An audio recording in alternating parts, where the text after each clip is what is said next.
अव आई, काय रे? MPSC म्हणते आता आमचे ऑनलाईन पेपर होतील. तर याले काय झालं? तुले तर फक्त चांगला अभ्यास करून पेपर द्यायचाय आणि मोठा साहेब व्हायचाय. अहो पण आई मला सांग, सरकार धड आतापर्यंत ऑनलाईन एक्झामवर कंट्रोल करू शकले नाही आणि मॅनेजमेंट करू शकले नाही. तिथे मग हे MPSC आयोग आमच्यासारख्या दिवसरात लायब्ररीत घाम काढणाऱ्या पोरांना ऑनलाईन एक्झाममध्ये न्याय देऊ शकेल का? भाई, आजकाल महाराष्ट्रात MPSCच्या ऑनलाईन एक्झामबद्दल वाद सुरू आहे. पण या वादादरम्यान तुम्ही एक गोष्ट नोटीस केली आहे का, की भारतातले सर्वात मोठे आयोग जसे की UPPSC, BPPSC, NPPSC आणि RPPSC हे अजूनही त्यांच्या पूर्वपरीक्षा म्हणजे प्रिलिम पूर्णपणे ऑफलाईन म्हणजेच OMR पद्धतीवरच घेतात. तर मग आपल्या डोक्यात हे विचार यायला नाही पाहिजेत का, की देशातले सर्वात मोठे आयोग जर आताही ऑफलाईनवर विश्वास ठेवत असतील तर मग हे MPSC ऑनलाईनचा प्रयोग महाराष्ट्रातल्याच विद्यार्थ्यावर का करायचं, की आपणही मोटर गाड्या आहोत की टाक इथे नॉल कर ट्रायल. आता तुम्ही म्हणाल, अबे हो बे भाई, ऑनलाईनचे पण फायदे आहेतच. पण विचार करा, MPSCचे प्रश्न कसे असतात? 4-4 ओळीचे किंवा स्टेटमेंटवाले प्रश्न. ऑफलाईनमध्ये पोरं पेन्सिलने अंडरलाईन करतात, चुकीच्या ऑप्शनने एलिमिनेशन मेथड वापरतात, पूर्ण प्रश्न डोळ्यासमोर असते भाई. पण ऑनलाईनमध्ये सारखा स्क्रीन स्क्रोल करा आणि खाली वर करा, रफ कामासाठी कागद मागायला इन्व्हिजिलेटरकडे हात करा आणि त्यात जाणारा तो महागाचा वेळ. बे भाई, त्या स्क्रीनकडे बघून डोळ्याचा आणि डोक्याचा प्रोग्राम सेट होऊन जाते, तो गेमच वेगळा राहते.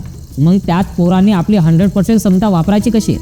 पोट्ट्याने आपला डोका लावून कागदावर सोडवलेला पेपर आणि स्क्रीनवर फक्त क्लिक करण्याच्या दबावात खूप फरक असते. जी आयोगाने आत्तापर्यंतची ही पोरांची सवय लक्षात घ्यायला नको होती का?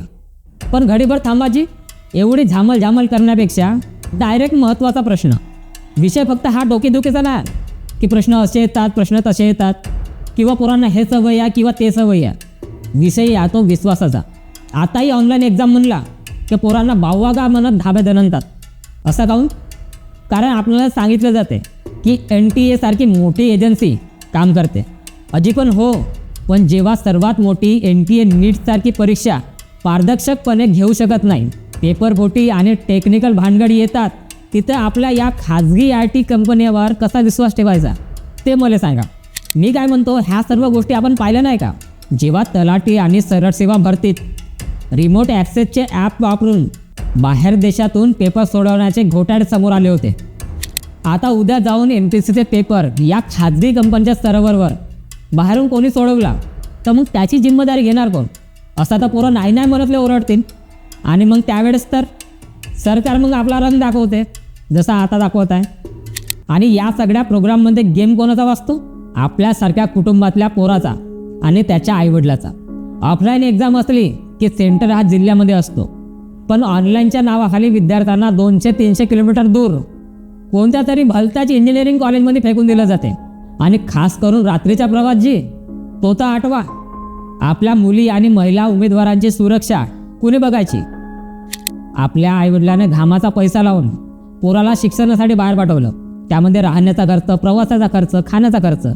आणि मग त्यामध्ये जर टेक्निकल एरर आला तर त्याची जिम्मेदारी कोण घेणार? मग त्या कुटुंबाच्या आर्थिक परिस्थिती जिम्मेदार कोण घेणार? आणि तुम्हा सर्वांना माहीतच आहे, जेव्हा प्रश्न विद्यार्थ्याचा भविष्याचा असतो तेव्हा सरकारचा भोगणीचा बाजार दिसूनच येते. म्हणून भाई, हा विषय फक्त पेन विरुद्ध माऊस असा नाही. हा विषय आहे मुलांचा हक्काचा, पारदर्शकतेचा. नवीन सिस्टममुळे रिझल्ट लवकर लागतील आणि ही गोष्ट चांगली आहे. पण जर त्या निकालाचा न्याय आणि सुरक्षा नसेल तर त्या वेगाचा काय उपयोग हे मला सांगा.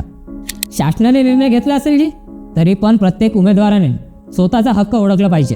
कारण की तुमच्याजवळ आत्ता येणारा हा पैसा तुमच्या आईवडिलांनी कष्ट करून कमवलेला पैसा आहे, जो की तुम्ही वापरत आहात. यावर तुमचं मत काय आहे? कमेंटमध्ये सांगा.